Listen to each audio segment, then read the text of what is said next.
All right, back here on the Steve Deace Show. Let's not hesitate. Without further ado, we are joined now by the Vice President of the United States. Vice President JD Vance is our guest. Mr. Vice President, Steve Deace here on The Blaze. Thank you so much, sir, for joining us today. Really appreciate the time. Absolutely, Steve. How you doing? I'm doing very well, brother. Thank you very much. And I'm doing very well that you guys are the ones calling the shots right now and not the previous regime. A lot of people were very nervous over the last week or so, as I know you well know. I watched an interview that you gave on Sunday, I think it was on CBS, maybe MSNBC. I get all those insane asylums mixed up. But you said, hey, I understand why people, he said, I understand why people are nervous because before we had stupid presidents and now we have a smart one. And I'm wondering, Mr. Vice President, could you take us behind the scenes? Can you quantify an example of what the last week has been like, something our audience would not have seen with President Trump and the decision-making process that went into the last week or so? Yeah, so I feel very vindicated in having said that, sitting here this morning. Knock on wood, things are going very well. And what happened, in short, is that yesterday, the Iranians and the Israelis both called us and in their own separate ways basically said, we're done. I think the Iranians by telegraphing their attacks so that there wouldn't be any American casualties. The Israelis by saying, look, we're kind of done with this. We've hit the point where we want to stop fighting. We've accomplished our military objectives, and we just don't want to do a long, protracted war. Now, I really think in their own ways, both the Iranians and the Israelis were exhausted by the war and wanted to be done with it. And the president created an opening and opportunity to do that. And then, of course, there's some shooting back and forth. These ceasefires are often messy, and I think the president had to really exert some pressure on both parties to basically stop. And to get on the business of peace, which is exactly what he did. But it's interesting, Steve. So I'm very much a student of the Middle Eastern conflicts of 2002 onward because, I'm a millennial. I was a Marine who served in Iraq. And I've always wondered kind of what went wrong. And I think one of the things that you read about, I wasn't in the room, of course, back then, that what wrong is that we allowed mission creep. In other words, we started with one mission, and then it turned into another mission, and then it turned into another mission, and you didn't have the kind of presidential leadership, of course, often a Republican in charge, but you didn't have the kind of presidential leadership to say, we are going to do what we came to do, and then once we've accomplished that successfully, we're going to get out. And what did the president say we needed to do? We needed to destroy the Iranian nuclear program. We did that, of course, with incredibly competent troops and really an amazing military operation. And the president just never let that mission creep settle into the way the generals were thinking about it, the diplomats were thinking about it.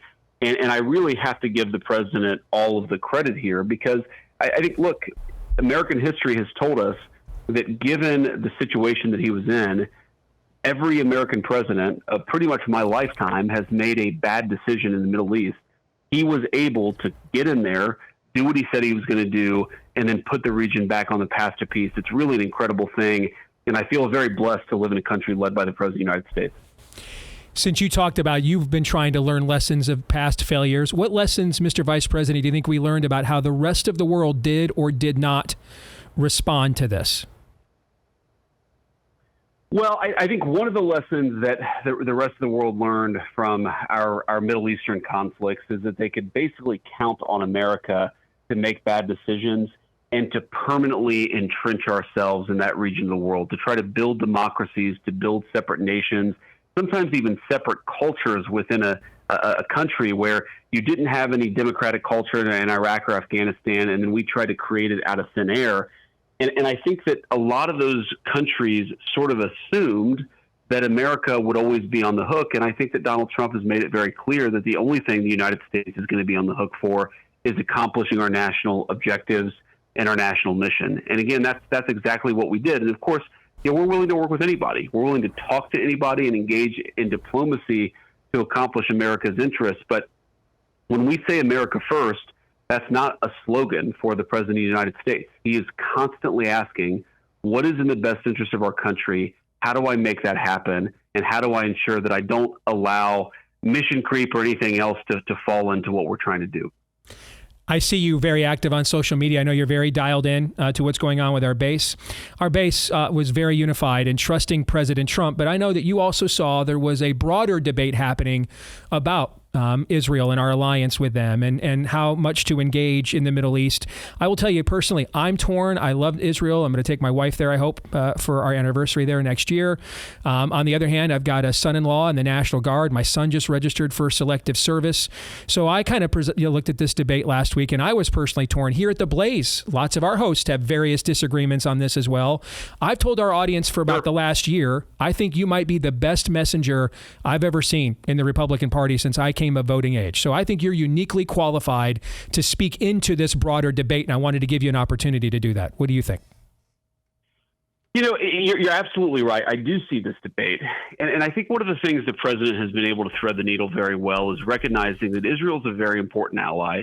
There are a lot of things that we do together, but the best thing for the United States, and I think, frankly, the best thing for Israel, is not for the United States to be enmeshed as the policeman of the Middle East, but to actually force the Israelis and the rational Gulf Arab states, the Saudi Arabias, the United Arab Emirates of the world, to actually build some real self-reliance in their own region of the world. We want Israel and the Gulf Arab countries to police their own backyard.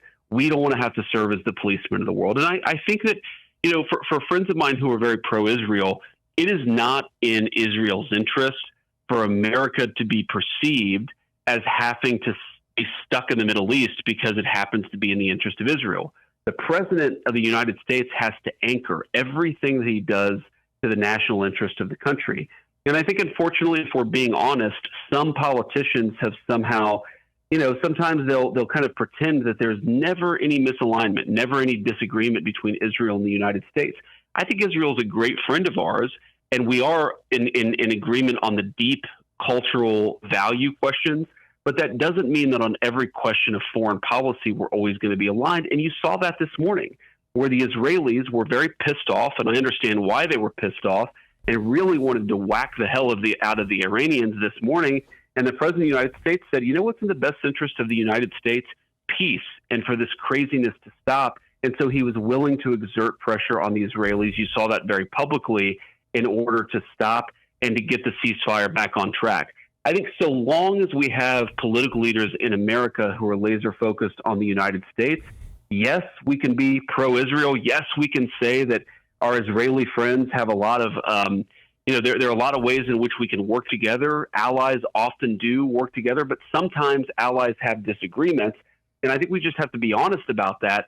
And that is the way for us, I think, to just thread this needle in the 21st century. So many Americans, Steve, are so sick of Middle East entanglement, and it is really bad for Israel for them to be perceived as the reason we're getting entangled in the Middle East.